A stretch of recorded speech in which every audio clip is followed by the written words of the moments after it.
జమీమన్ troll చేస్తున్నారా మీరు? Just ఆమె జీసస్ అనే పదం వాడినందుకు. నేను ఒక హిందూని బై, నేను విజయం సాధించినప్పుడు నా విజయం వెనకాల ఖచ్చితంగా శివుడు ఉన్నాడు అని చెప్పేసి ఖచ్చితంగా చెప్తాను. ఎందుకంటే నేను నమ్మే దేవుడు కాబట్టి. ఇగో మన నమ్మకం మనది, వాళ్ళ నమ్మకం వాళ్ళది. మన దేవుడు మనకు గొప్ప అయినప్పుడు వాళ్ళ దేవుడు వాళ్ళకు గొప్ప. ఇప్పుడు మన విరాట్ కోహ్లీ కూడా ఎన్నో టెంపుల్స్కి వెళ్తాడు, పూజలు చేస్తాడు. ఇదంతా పక్కకు పెడదాం. మొన్న జమీమా ఏం చేసిందో తెలుసా?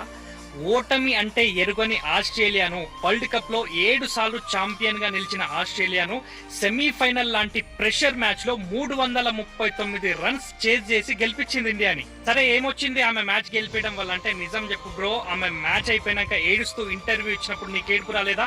నాకైతే ఆనందంతో కన్నీళ్ళు వచ్చినాయి, బాడీ అంతా గూస్ బంప్స్ వచ్చినాయి. ఆమె చేసింది ఒక సెంచరీ మాత్రమే కాదు బ్రో, ఆస్ట్రేలియా మీద పోరాటం, యుద్ధం చేసి గెలిపించింది ఇండియాని. ఇగో ఇండియాలో ఉమెన్స్ క్రికెట్ కి ఎక్కువ ప్రాధాన్యత లేదు, ఇప్పుడిప్పుడే చాలా మంది చూడడం స్టార్ట్ చేశారు. ఇట్లాంటి ఇన్నింగ్స్ ల వల్ల, ఇట్లాంటి మ్యాచెస్ వల్ల ఇంకా ప్రాధాన్యత పెరుగుతుంది మన ఉమెన్స్ క్రికెట్ కి. మతం గురించి మాట్లాడే టైం వచ్చినప్పుడు ఖచ్చితంగా మాట్లాడతా. ఇప్పుడు మ్యాటర్ దేశం గురించి, మనలో ఉన్న దేశ భక్తి గురించి.